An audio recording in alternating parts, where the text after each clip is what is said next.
অনেক অনেক অনেক ভালো দিন আসছে। যার মুখে সুতোটা বাঁধা আছে সেটাকে মেরু মুখি বলে, এটা কি দাদা মানবে।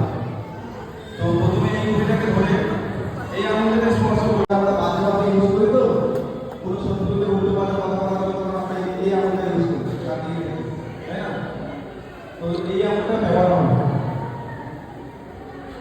তো প্রথমে এই যে মুখিটা আছে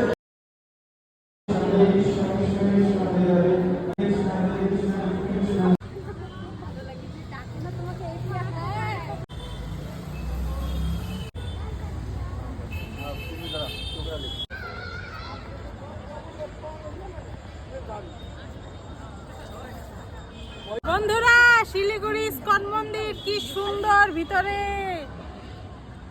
তোমার ভিডিওগুলো ভীষণ ভালো লাগে, খুব মজা লাগে, দারুণ লাগে। শিলিগুড়িতে